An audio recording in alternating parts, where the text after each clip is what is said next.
Boa tarde, pessoal. Hoje é quinta-feira, dia 9 de janeiro de 2014. Nós estamos aqui ao vivo com a Web TV de Esportes do Jornal NH. Eu sou Chico Luz, tem campeonato Christopher de Matos. Christopher, dá pra dizer que finalmente o ano começou. Ontem a gente teve as representações da dupla Grenal. O Grêmio no Olímpico foi acompanhado pelo Dil. Tu acompanhou o Inter no Beira-Rio. A gente depois até um vídeo sobre isso. Finalmente agora dá pra se dizer que não é só especulação que a gente vai falar, agora tem um pouquinho de coisa pra falar também dentro de campo, né? Boa tarde. As coisas começam a tomar um outro ritmo, né, Chico, que é mais importante. Boa tarde a você, aos nossos internautas, e do ponto de vista que eu trago do estádio Beira-Rio, do Inter, é de um Inter bem diferente, Chico. Para os colorados, talvez essa seja a boa notícia. O discurso em dois momentos de que o Inter aprendeu as lições com o ano passado foi reforçado pelo presidente Giovanni Luigi com bastante ênfase. Isso mostra que, e também por algumas atitudes, que o Inter realmente está disposto a mudar um pouco o cenário. Só que, de certa forma, esse discurso talvez pudesse vir um pouco mais acompanhado com ações.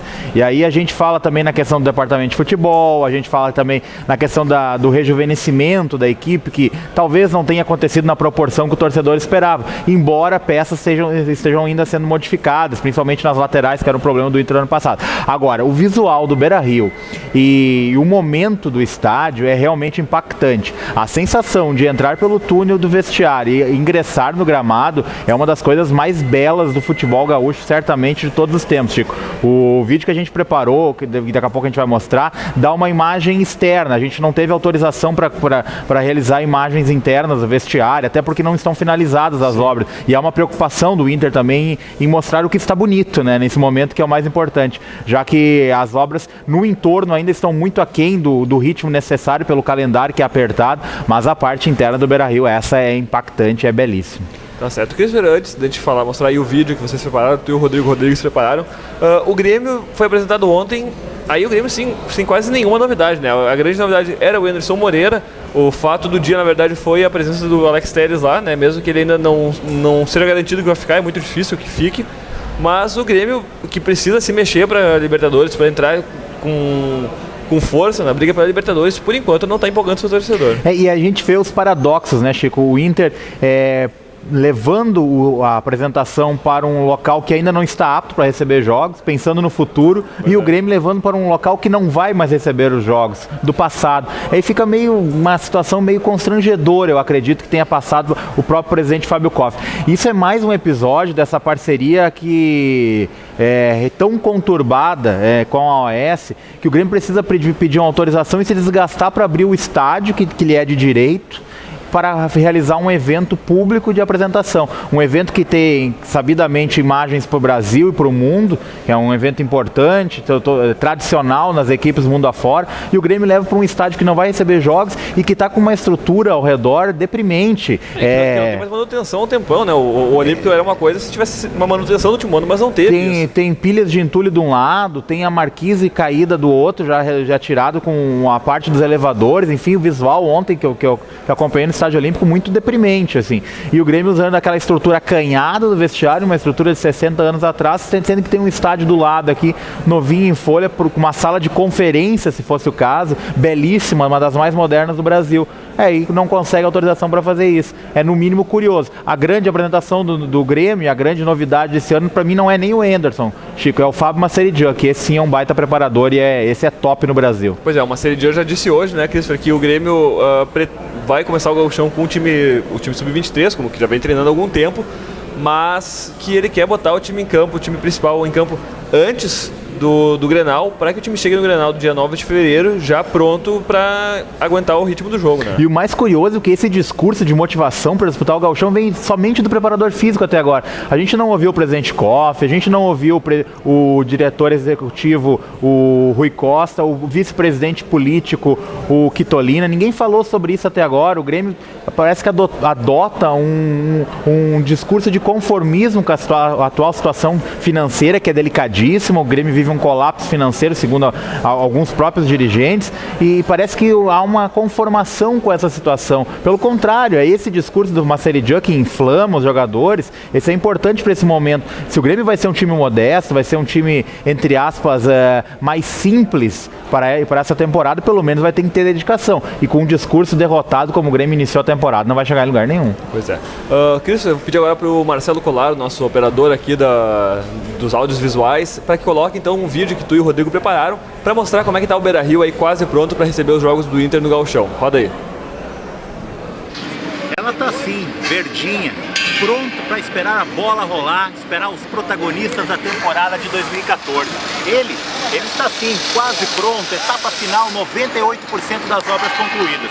O certo é que o gigante está de portas abertas para recepcionar novamente os colorados, para começar a festa e escrever o futuro.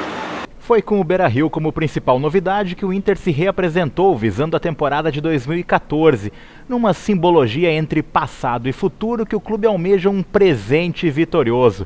O presidente Giovanni Luigi e os demais integrantes da diretoria reuniram rapidamente os jogadores e o técnico Abel Braga no vestiário antes do momento principal, a visita ao gramado do estádio. Abelão se disse arrepiado com a magnitude do Beira-Rio após a reforma, que está com 98% concluída. Ainda não há definição da estreia do clube no remodelado estádio. A direção ainda trabalha para que o estádio seja liberado no dia 18, na estreia do Gauchão, mas o mais provável é que o time comece a jogar mesmo somente no final do mês de janeiro. De qualquer modo, uma coisa já se sabe. 2014 marca o encontro entre o passado e o futuro. E o presente, este é dos colorados. Bom, Cris, isso aí que tu mostrou então do Beira-Rio é a novidade principal do Inter, digamos assim, o que o torcedor mais espera nesse ano é realmente voltar para casa.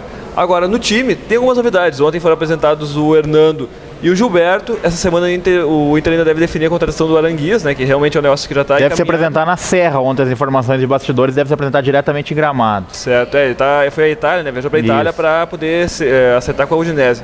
Mas, definitivamente, o Inter, enquanto não tem um grande nome dentro de campo, acho que o Beira-Rio é o fato novo da temporada colorada, né? E não deixa de ser uma grande notícia, né? Não deixa de ser uma grande notícia, até porque será uma notícia histórica. Daqui a 50 anos, nossos sucessores aqui na Web TV do Jornal NH, se assim for conveniente para as mídias e inovações, enfim, estarão falando um dia que foi inaugurado o Beira-Rio, e certamente essa é uma das datas marcantes. Agora, o Inter tira aquele discurso do protecionismo de alguns jogadores. Me pareceu muito claro ontem o Abel falando naquela questão de identidade, time e torcida, da aproximação, dessa empatia que faltou nessa última temporada, muito por conta do próprio Inter, que não fez nenhuma questão de valorizar o seu torcedor com ingressos caros em estádios acanhados. É o próprio caso do Estádio do Vale, o ingresso a 100 pila podia ser muito mais barato, né, Chico? Mas de qualquer modo, se o Inter tem por esse objetivo essa empatia também, isso só vai acontecer dentro de campo. E sobre as contratações, acho que o Gilberto é uma boa aposta, fez um início de brasileiro bom, o Botafogo depois acabou afundando. Dizem que ele teve uma briga com o Seedorf e não conseguiu mais jogar. De qualquer modo, o Inter tem 4 laterais direitos, todos com menos de 20 anos. Alguém vai sobrar desse grupo, né? Pois é. E Scocco e Forlan, Cristian, o Scocco, digamos assim, é a grande esperança do Inter esse ano, porque é uma contratação que em 2013 não deu resultado. Mas nem o argentino e nem o uruguai estiverem no treino ontem, o Forlan, e levanta ainda mais especulações de que ele vai ser negociado justamente com o Botafogo. Quando abriu a porta do vestiário para os jogadores entrarem, numa imagem que a gente não tem, infelizmente, para mostrar para os nossos internautas, mas quando abriu a porta interna do vestiário para que os jogadores se acomodassem na parte onde ocorreu o primeiro estágio da apresentação, logo me chamou a atenção, visualizando rapidamente os jogadores, que os dois não estiveram ali, porque são figuras conhecidas, né? O Forlan ainda com a sua vasta cabeleira chama atenção em meio aos demais. Agora tu viu tanta gente ali que provavelmente não vai ficar, como é o caso do Augusto, um volante que voltou de empréstimo, enfim, o Alan Patrick, que a gente não sabe o futuro dele, sequer jogou, mas enfim, jogadores que não atuaram e que vão continuar no grupo, e outros que certamente são apostas, não se apresentaram. O Scocco vai ter a sua atenção chamada, ele já está em Porto Alegre treinando, ele chegou atrasado, mas também fica aquela questão, né? O jogador tem 30 dias de férias, deixa para voltar, sabe o dia da apresentação, deixa para voltar no último voo da Argentina para o Brasil, mostra que não está com muita vontade também, né? Pois é, complicado, né? A gente sabe aí o investimento que tem feito o Scocco, tanto se falou nele nesse tempo agora, nesse período de preparação, e aí na apresentação o cara acaba faltando, né? É no mínimo um pouco de má vontade da parte dele aí, né? Pois é, o Inter tá treinando já em Porto Alegre hoje, assim como o Grêmio, né? Os dois clubes estão em Porto Alegre e sobem a serra nesse final de semana. O Grêmio vai para Bento Gonçalves e o Inter vai para Gramado. E a gente vai ter, claro, todas as informações aqui no NH, no site e também na edição impressa. O Grêmio na sexta e o Inter no domingo. Então o Grêmio no começo do final de semana, o Inter no final do final de semana, já no começo da próxima semana. Para finalizar o WebTV Esporte de hoje, só comentar também que o Novo Hamburgo teve ontem seu terceiro amistoso de pré-temporada, empatou em 0-0 com o Brasil de Pelotas, aqui no estádio do Vale, depois de ter sido derrotado em 2 jogos lá em Pelotas para o Brasil e para o Pelotas, os 2 jogos por 2-0. O Itamar Schulli, depois do jogo, falou que a defesa, que era a preocupação inicial, melhorou, ele vem trabalhando com isso, conta agora com o Luiz Henrique e o Sousa se entrosando, então é um setor que não preocupa ele tanto, mas o ataque é uma preocupação do treinador anilado.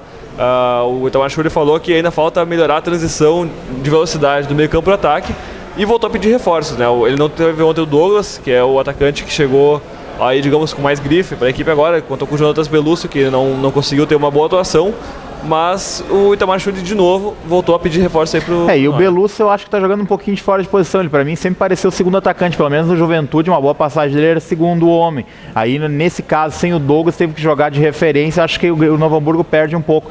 E tá faltando muito. Se o Itamar tá pedindo com razão. Tá faltando atacante, a gente já vem falando aqui já há um bom tempo. E 3 jogos sem marcar nenhum gol sequer contra o Pelotas e o Brasil, que a gente sabe que não são times que vão disputar o título do Gaúcho, vão ficar ali pelo meio da tabela. Olha, é realmente preocupante essa preparação. O Novo Hamburgo, há uma semana da estreia, eu acho que ainda não tem um time afirmado, Chico. Pois é, o Novo Hamburgo que nesse sábado pega o São Paulo de Rio Grande aqui no Estádio do Vale, no último amistoso antes da estreia no Gauchão. A estreia vai ser no dia 18, no sábado da próxima semana, contra o Aimoré, lá no Cristo Rei, na abertura do Campeonato Estadual. A gente volta então nessa sexta-feira, de novo às 3 horas da tarde, com muito mais para falar na WebTV de Esportes do NH. Nos acompanha amanhã. Tchau.